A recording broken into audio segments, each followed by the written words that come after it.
Mirad a vuestro alrededor. Todo lo que veis, todo lo que nos rodea, está formado por materia. El agua, los animales o una simple mesa están formados por materia. Pero, ¿sabéis qué es la materia?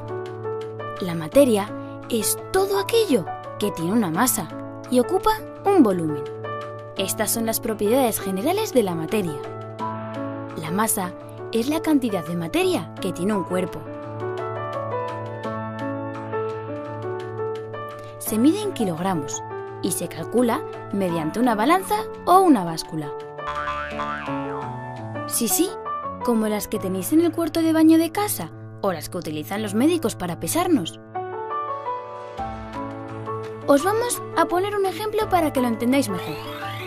Un elefante que pesa 4.000 kilos tiene mucha más masa que un canguro que solo pesa 25.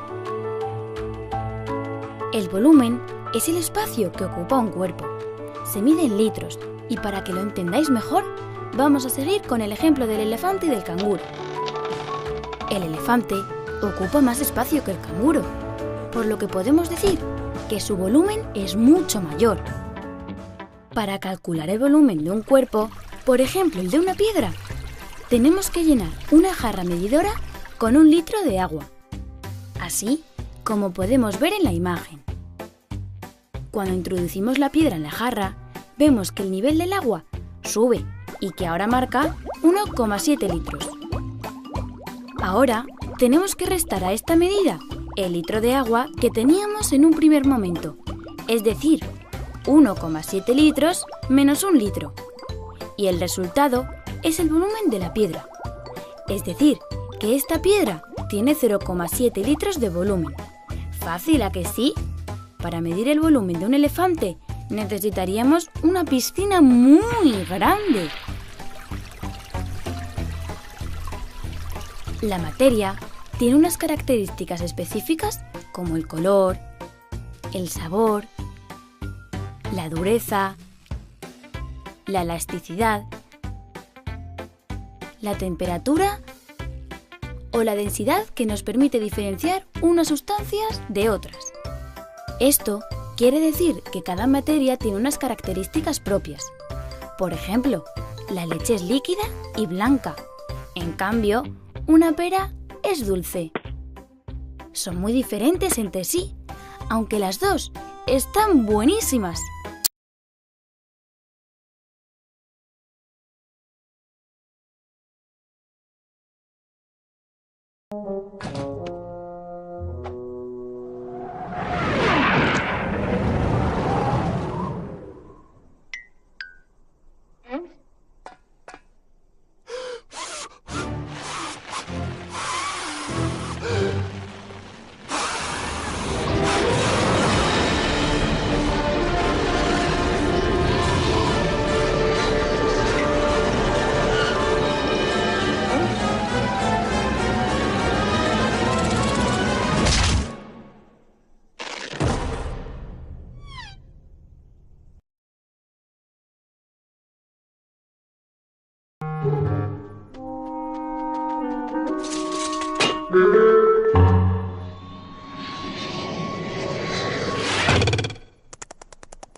Buty magnetyczne.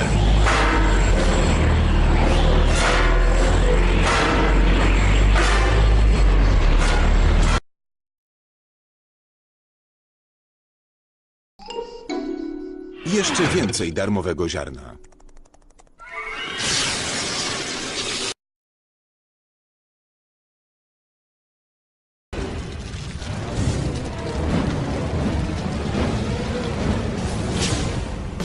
Propiedades de la materia. Hola. Estudiando el tema de la materia me surgió la siguiente inquietud. ¿Alguna vez se han fijado en las características de los elementos de la naturaleza? Yo sí, Beto. Todo el tiempo observo detenidamente las cosas que hay a mi alrededor. Estas características puedo identificarlas con mis sentidos. Por ejemplo, gracias al sentido de la vista puedo saber que tu camiseta es de color amarillo. Es verdad, Juli. Yo con el sentido del tacto puedo sentir que tu cabello es muy suave. También podemos sentir que algunos objetos como esta mesa son duros, y a través del sentido del gusto percibimos los sabores de los alimentos que comemos. Los sentidos nos permiten clasificar objetos o sustancias, e identificar las propiedades físicas como el color, el olor, la forma, el tamaño y el sabor. Tratemos de describir esta naranja. En ella podemos identificar su forma esférica y su tamaño pequeño. También su color amarillo, su sabor un poco ácido y su olor cítrico. Estas características hacen que la naranja se diferencie de las demás frutas. Volviendo al ejemplo de la mesa que mencionó Pili, podemos decir que algunos objetos tienen una propiedad que se reconoce como dureza. Esta se refiere a la resistencia de los cuerpos a ser rayados o cortados. Ahora, Juli, ¿quieres prestarme un resorte de tu cabello? Claro que sí, Jeffer. Pero, ¿qué harás con él? Quiero que analicemos otra propiedad, que se llama elasticidad. Este resorte de cabello es un objeto elástico porque al estirarlo cambia su forma y vuelve a su estado original una vez dejamos de estirarlo. Qué buen ejemplo, Jeffer. Es momento de reconocer otras características. La plastilina es un sólido que podemos moldear fácilmente con nuestras manos creando figuras como esta. También hay objetos frágiles como la cáscara del huevo. La fragilidad es una característica que se refiere a la tendencia de los cuerpos a romperse cuando les aplicamos una fuerza. Niños, estaba pensando algo muy importante. Si la materia es aquello que podemos ver y tocar, también se la puede medir, ¿verdad? Sí, Jeffer. Podemos medir la masa de un objeto cualquiera. También, su volumen y su temperatura. ¿Alguno de ustedes recuerda qué es la masa o el volumen? Yo lo sé. La masa nos permite saber si un cuerpo es liviano o pesado. Beto, la masa es la cantidad de materia que tiene un cuerpo y podemos medirla utilizando una balanza como esta. Yo probaré si lo que dice Beto es cierto. Pondré la naranja en este platillo y en el otro este marcador. Miren el platillo con la naranja, está bajando y el del marcador se inclina hacia arriba. Con la balanza sabemos qué objeto es más liviano o más pesado. En este caso la naranja tiene mayor masa que el marcador. Recuerdo que la unidad de medida de la masa es el kilogramo y el gramo.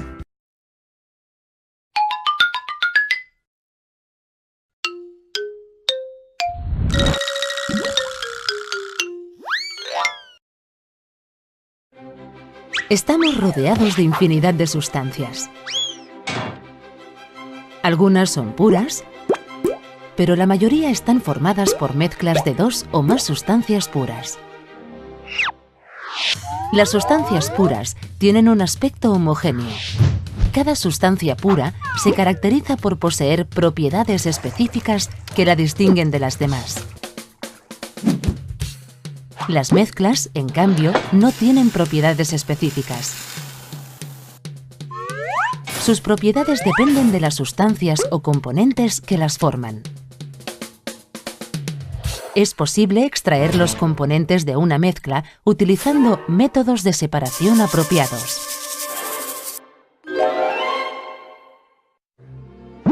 Según su aspecto, las mezclas pueden ser heterogéneas u homogéneas.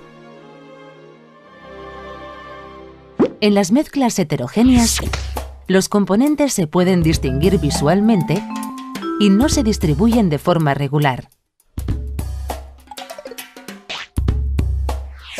En algunas de estas mezclas heterogéneas, los componentes solo se pueden distinguir mediante un microscopio óptico. Este es el caso de los coloides. En las mezclas homogéneas o disoluciones, los componentes se distribuyen de forma regular, de modo que es imposible distinguirlos, ni siquiera utilizando un microscopio.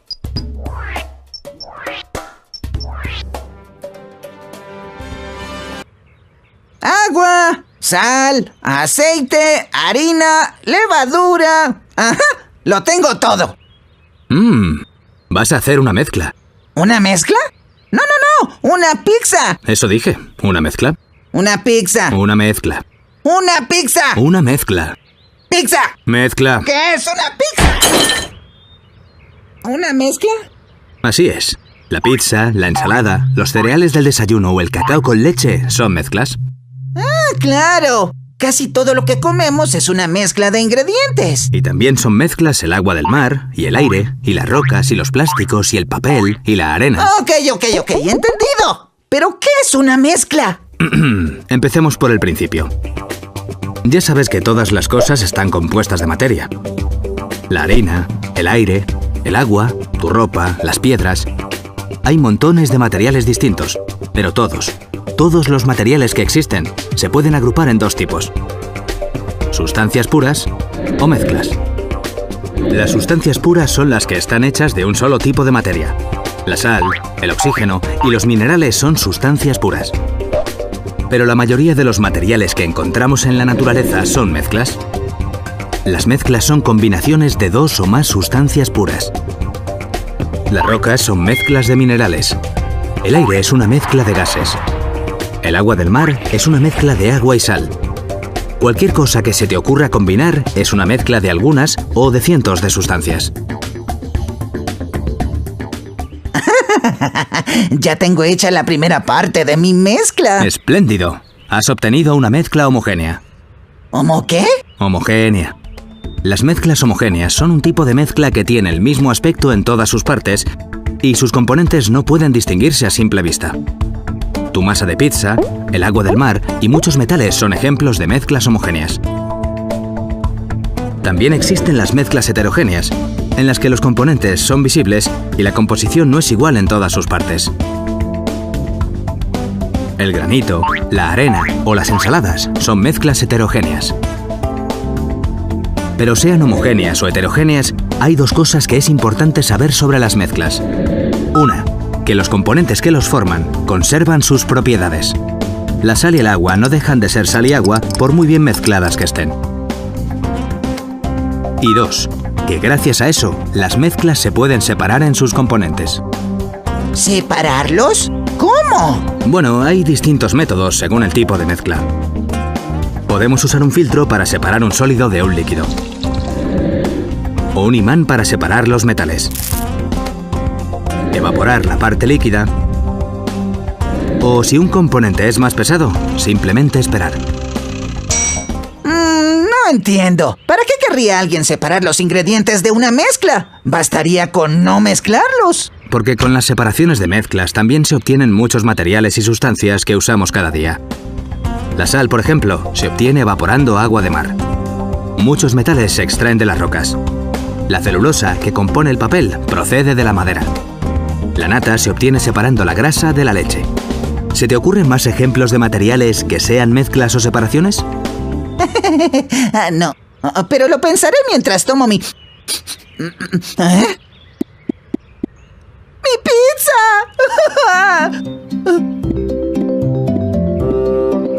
¿Aló? ¿Es Pizza Luigi? Quiero una mezcla heterogénea de mozzarella, tomate y pepperoni sobre una mezcla homogénea de masa... ¡Homogénea!